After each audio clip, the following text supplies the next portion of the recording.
পঁচিশ BGB CO সাহেব, 25 বিজিবির সৈনিক কোনো সময় আমরা পুশিং মেনে নেব না, এবং পুশিংয়ের ব্যাপারে আমরা সতর্কর সাথে ডিউটি পালন করতেছি এবং সতর্কর সাথে ডিউটি পালন করছি। এবং দ্বিতীয় কথা হলো চোরাচালান, মাদক দ্রব্য, এই বিষয় নিয়ে আমরা 24 ঘন্টা সতর্কর সাথে আমরা ডিউটি পালন করে যাচ্ছি।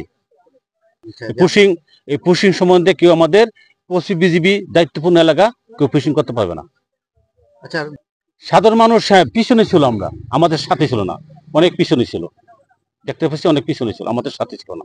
নগদ পেমেন্টে 500 টাকা পর্যন্ত ক্যাশব্যাক আর লেনদেনে প্রতিদিন ডিপ ফ্রিজ এবং ঘন্টায় ঘন্টায় এসি টিভি সহ দারুণ সব গিফট। বর্ডার বেল্টে আমার বাড়ি।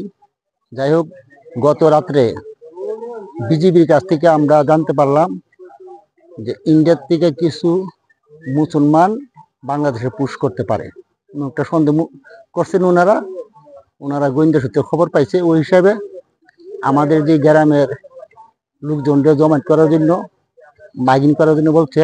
মাইকিং করার পরে আমাদের গ্রামের লোকজন সবাই যার যার যে যতটুকু পারে যার যার অবস্থান থেকে আমরা এই বর্ডার বেল্টে সবাই জমায়েত হয়েছি।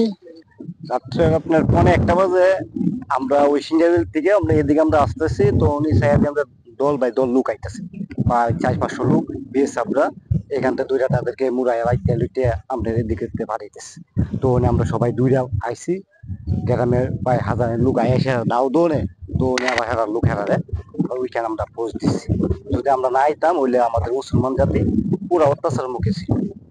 মধ্যরাত্রে প্রায় 3টার দিকে আমরা ফেসবুকের মাধ্যমে দেখতে পাই বিজেপি মাইকিং এর মাধ্যমে মসজিদের মাইকে আহ্বান জানাচ্ছে স্থানীয় জনগণকে তাদের পাশে দাঁড়ানোর জন্য। এই বিজেপি ভারতীয় বিএসএফ সীমান্ত বাহিনী তারা অবৈধ অনুপ্রবেশ করাচ্ছিল বাংলাদেশে ভারতীয় মুসলিম অনেক লোকদেরকে।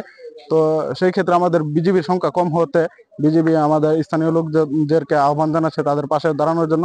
তৎক্ষণিক এলাকার জনগণ যার যা কেস আছে লাঠি সোটা নিয়ে বিজেপির পাশে দাঁড়ায় রাত্রে।